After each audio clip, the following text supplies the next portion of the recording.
Hi, it's Dwyer. GamblersAdvisory.com, a free site. BettingAngle.us, a free site. For premium content, visit us at Dwyer70905 on Substack.com. Let's talk about Manny Pacquiao against Ugas. Just some last-minute thoughts. But first, remember, the opinion you should follow should be your own. Just consider this video to be a second opinion from a complete stranger online. Now, I'm someone who believes this fight is going to be a very competitive fight.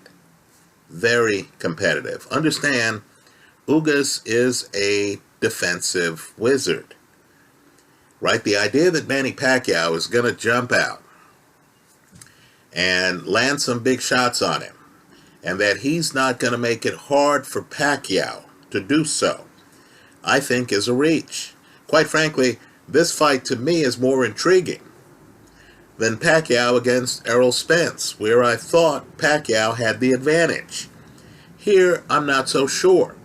I also have a problem with the idea that Manny was training to fight a southpaw.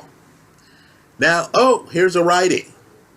Manny, make the adjustments. Oh, by the way, this righty is a world-class fighter who many people feel beat Shawn Porter. Obviously, that's one of the closest fights of Porter's career, and who, of course, won Manny's belt, right, after Manny was inactive.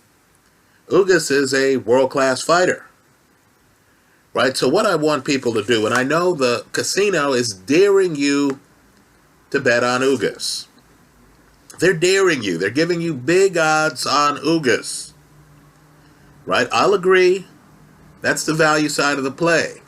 But I'm not going to bet on this fight simply because both guys didn't know they were going to fight the other until Errol Spence's detached retina. By the way, now we're hearing that the retina wasn't torn, it was detached.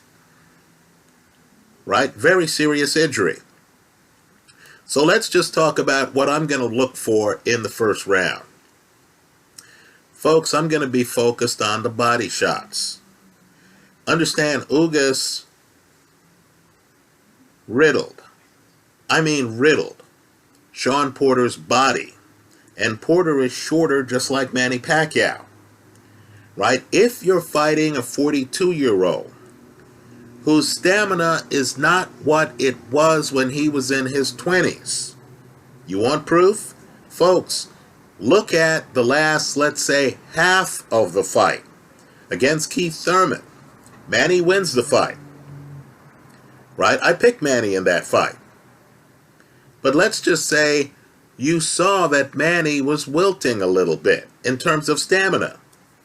Well, if you're fighting a fast guy like Manny Pacquiao, a guy who Ugas knows he can't match in terms of hand speed, right? A guy who you know is going to cause problems for you in terms of volume and his footwork, which is excellent, right? Manny's in and out. Manny's in and out. Manny's moving all over the place.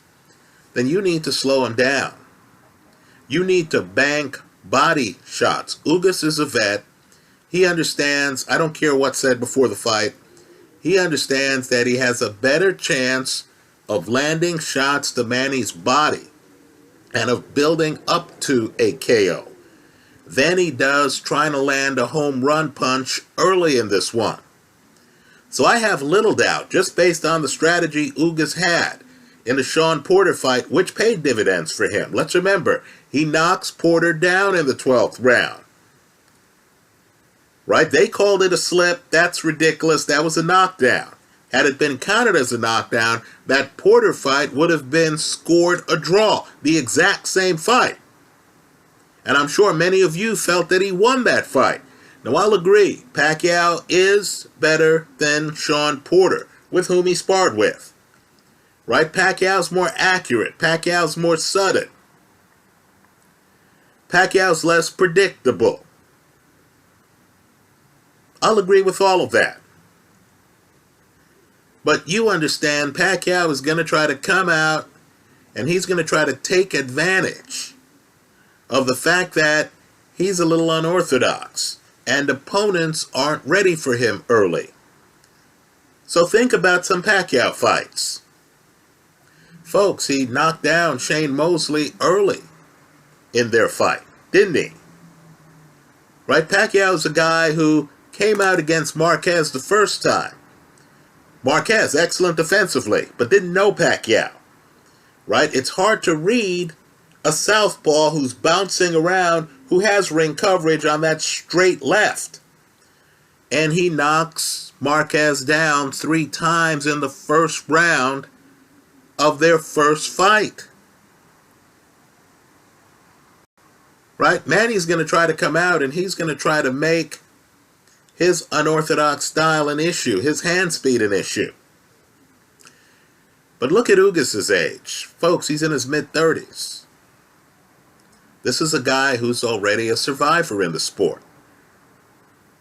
Right? At welterweight, understand, very few guys have the opportunity to continue their career at 35. Right? I know some people out there are going to say, well, what about this guy? What about that guy? Those guys are all elite fighters. Right? Ugas is a survivor.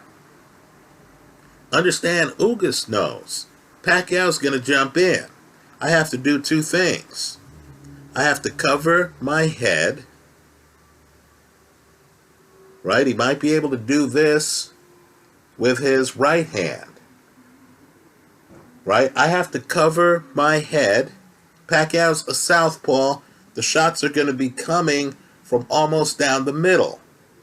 I have to cover my head, and as Pacquiao enters the pocket, I have to land left hooks. He has an excellent left hook to the body. Watch the body shots. Understand, too, there's a height gap here. Pacquiao understands that Ugas is very good defensively. All you have to do is look at film to understand he's a defensive craftsman. So when you're fighting a defensive craftsman who is going to hide his head or move his head, right, whose head is hard to hit. Let's remember, he goes the distance with Shawn Porter. Well, when the guy's taller than you, you need to take what's offered. Manny can hit to the body. Manny's going to come inside. Manny's going to try to land his own body shots. Manny can bounce. Manny can get low. Right? If Manny comes in and Ugas is clever with the defense and the head movement, Manny's going to try to make it worth his while. Hit Ugas to the body.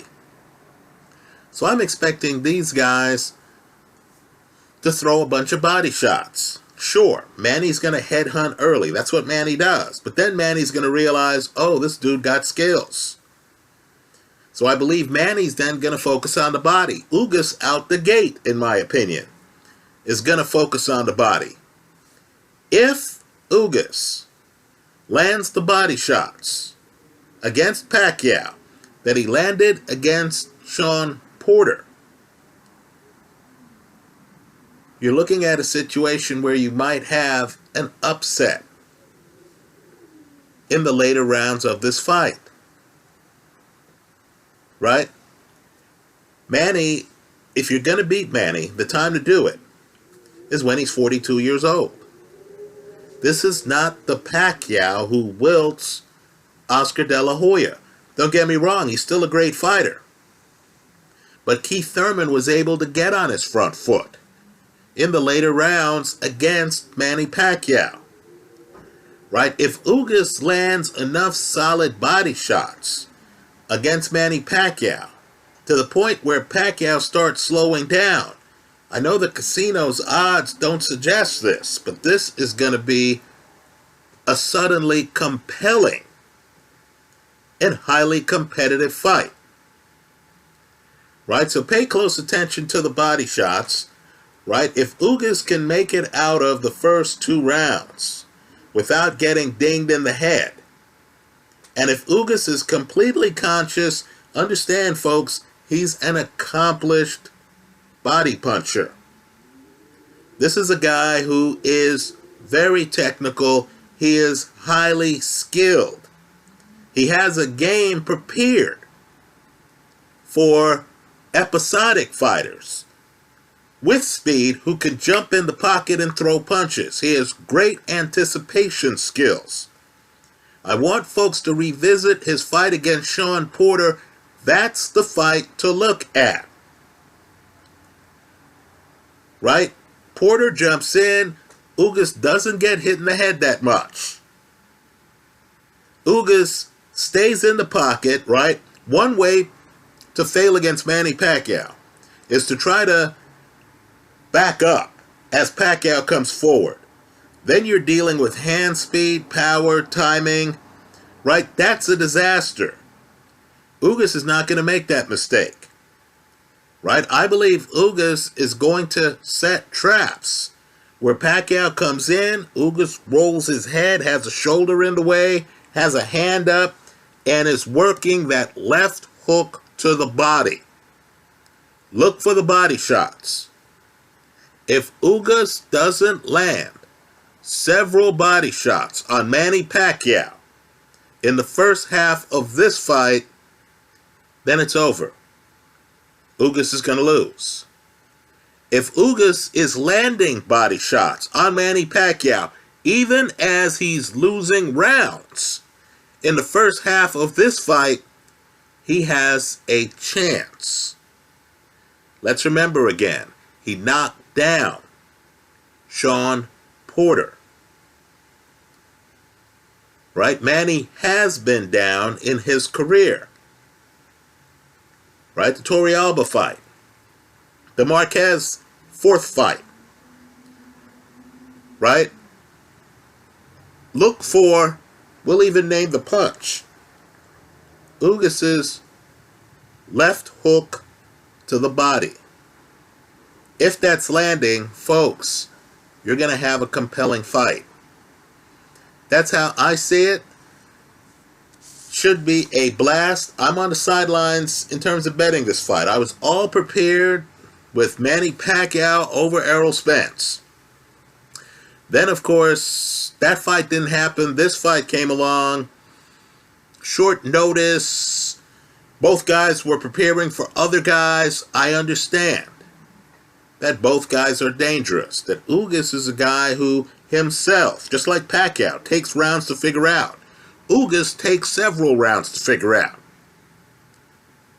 I'm not convinced that Manny finds Ugas's head early.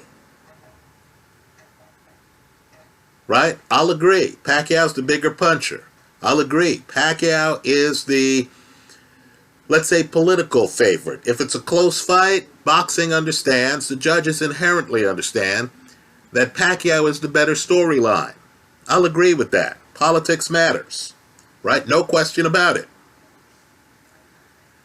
But let's just say I do see a scenario where the underdog, and he's a greater than 2-1 underdog, pulls off the upset.